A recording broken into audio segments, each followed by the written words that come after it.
O Brasil, sem sombra de dúvida alguma, tem muitas urgências. Muitas urgências.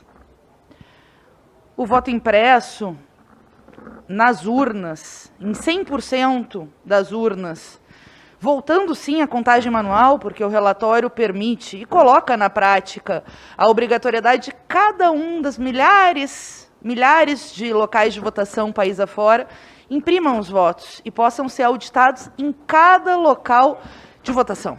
Isso, na prática, é um retrocesso. A volta do voto impresso. Ainda mais considerando, conhecendo as polarizações, como funciona Brasil afora, é evidente que cada local de votação teria uma auditagem ou uma contagem de votos em loco. De qualquer maneira, eu quero pegar o debate pela política. O deputado Felipe Barros, relator, a quem eu cumprimento, disse: nós queremos fazer um debate técnico aqui. Deputado, não existe técnica sem política.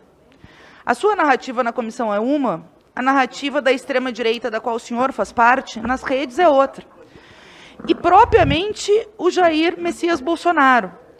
A Bia falava, mas não tenham dúvida de que o presidente aceitará o resultado da eleição, independente da forma como for a votação. Eu estou entre aquelas que não sairei das ruas até que o impeachment do presidente seja instalado, porque ele já cometeu mais de 23 crimes de responsabilidade. Mas, como eu posso acreditar, ou nós podemos acreditar, num presidente que questiona o resultado da eleição, quando ele próprio ganha a eleição? Com suspeitas de fake news financiadas por caixa 2 de empresários que configuram 3 crimes, com a anulação dos direitos políticos do Lula, que vocês sabem não seria o meu candidato, porque o pessoal tinha candidato próprio, mas tinha todo o direito de concorrer na eleição de 2018, e a retirada do Lula do processo eleitoral foi parte de uma fraude para facilitar a eleição de Jair Messias Bolsonaro. E mesmo nesse contexto, o presidente colocou em risco a eleição. É sério, quando eu falo que isso não existe em nenhum país do mundo. Não existe em nenhum país do mundo. Não tem nenhum indício de fraude no sistema eletrônico brasileiro, embora, numa situação normal, se pudesse discutir uma forma de aperfeiçoar o sistema, e eu tenho muita tranquilidade quando os deputados querem constranger, por exemplo, os nossos amigos, companheiros e companheiras do PDT, esquecem de dizer que quando o Brizola enfrentou uma máfia, ou, enfim, uma tentativa de fraude contra a sua eleição, o governo do Rio de Janeiro, em 82, a urna não era eletrônica. Era papel. Então, assim, vamos botar os pingos nos is.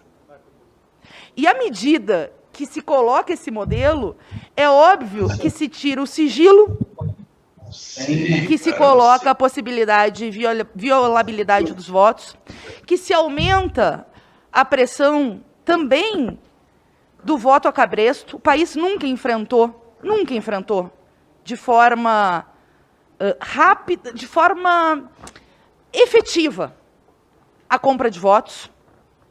Nós estamos diante de um dos piores governos da história do país. Eu diria o pior. Nós estamos diante de alguém que não reconheceu o resultado eleitoral quando ganhou a eleição, levantando possibilidade de fraude, mesmo o Brasil tendo a infelicidade de eleger esse sujeito presidente da República. Nós estamos numa situação que não tem nenhuma denúncia de fraude no processo eleitoral eletrônico. A única fraude que tem é política.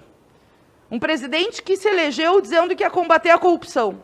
Nós sabíamos que ele era o filho mais podre desse sistema político, usando auxílio moradia, tendo onde morar, com indício de superfaturamento de gasolina como deputado federal. Mas agora, como presidente da República, até a vacina foi objeto de propina. A fraude aqui é política. Um estelionato com o povo brasileiro. Agora os áudios da cunhada mostrando claros indícios de rachadinha nos mandatos de Jair Genocida Bolsonaro. O orçamento secreto, que não tem nenhum lastro na legalidade, a não ser um super-relator com 20 bilhões e que tem servido para dar estabilidade política para um governo que não se sustenta. que tem servido para que esta Câmara, ao invés de estar discutindo os temas do país, esteja pateticamente discutindo a pauta da extrema-direita. Aqui não é técnico, aqui o debate que a extrema-direita tenta fazer no parlamento, nas redes e nas ruas, é um debate político de um governo que perde apoio. E eu estou entre aquelas que lutarei incessantemente, todos os dias, em 2021, para que a Câmara, ao invés de ficar fazendo pautas para a extrema-direita, cumpra o seu papel regimental e abra o procedimento de impeachment. Às vezes eu me sinto saindo de uma distopia, quando vejo os debates que são feitos aqui e o clamor da sociedade, que é outro, absolutamente outro. Exatamente no sentido contrário das pautas que vocês nos trazem. A estabilidade política com orçamento secreto pode permitir ao governo se achar intocável agora. Mas não tem intocável. Não existe governo que resista ao povo organizado.